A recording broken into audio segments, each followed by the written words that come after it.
She struck me across the face, hard, open-handed, and intentional. The sound echoed through the room.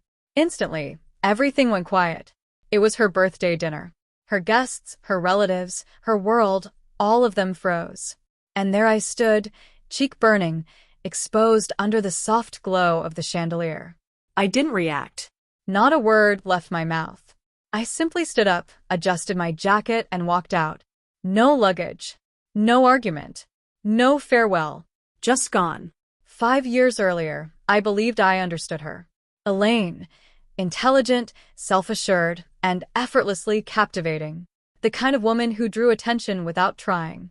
I loved her in the way a drowning man clings to anything that keeps him alive. She used to say, I was the calm in her chaos. I believed every word. We built a life together. Late nights planning her fashion boutique. I even invested my inheritance to support her dream. There was no prenuptial agreement. I thought love made such things unnecessary. I should have known better. That slap wasn't impulsive. It was staged, controlled, almost like she needed an audience for it. I later realized it was her final performance, her way of closing the act. What came after were accusations I never had a chance to defend. She claimed I had been unfaithful, that I drained her finances, that I became violent. None of it was true. That night, I slept inside a rental car. By morning, I had already transferred the little money I had left into a private offshore account under a shell entity I had quietly created a year earlier. I cut ties with everything, changed my identity, disappeared. But I didn't break. I refined myself. The truth surfaced slowly over the next 3 months. A mutual acquaintance, Mike, the only one who questioned her version of events, sent me proof. Photographs. Her with her silent investor, her lawyer, her lover. And worse, 2 months before that slap, she had already moved every asset from our joint accounts into her own private control. That slap wasn't revenge. It was closure for her. For me, closure would take longer. The first year was brutal. But pain, when structured carefully, turns into discipline. I worked under false identities, waiter, cleaner, anything that kept me moving. I observed, listened, learned. I studied corporate law and forensic finance on my own. City after city, I rebuilt myself. I formed connections, silently and carefully.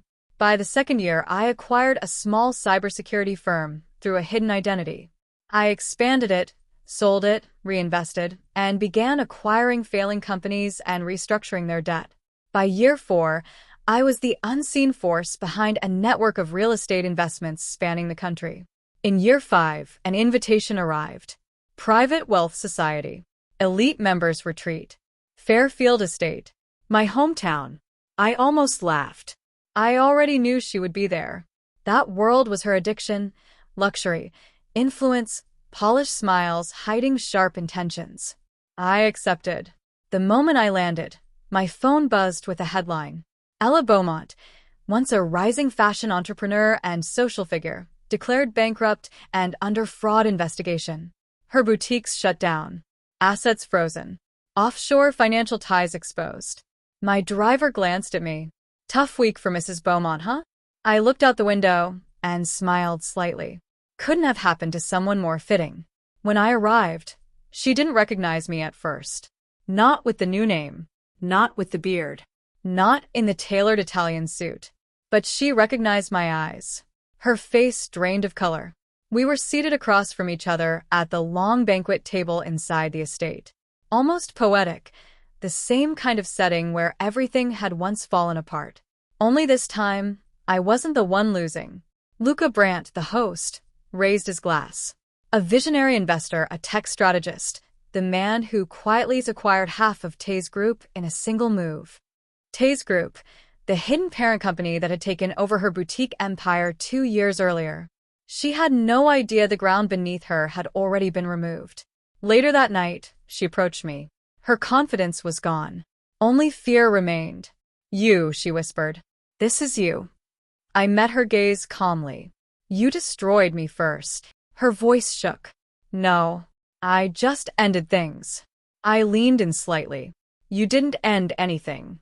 You just gave me direction. She trembled. I placed a folder in her hands. Inside were documents, financial trails, legal records, tax irregularities, all collected through legitimate means, all carefully organized, all tied directly to her decisions. You signed every page, I said quietly. Every transfer, every deal, every fabricated structure. I just ensured the right people were watching. Her voice cracked. Why are you doing this? We could have fixed everything. I stepped back. You humiliated me in front of everyone I ever cared about. You erased my identity, my dignity, my life. I paused. This was only balance. 2 days later, everything collapsed publicly. News outlets exploded with reports. Her social circle distanced themselves instantly. Sponsors withdrew. Image-based alliances shattered overnight. People built on appearances rarely survive exposure. That night, I walked alone through my hometown, hands in my pockets, coat moving with the wind. No celebration, no satisfaction, just silence, just peace. Some wounds never fully disappear. Sometimes I still feel the echo of that moment, but it no longer hurts. It reminds me of who I became. The man who waits, the man who plans, the man no one notices until it is too late. Revenge is never loud. It doesn't scream. It signs papers in quiet rooms. It moves through boardrooms. It changes names, structures, futures. And by the time it is visible, it has already finished its work.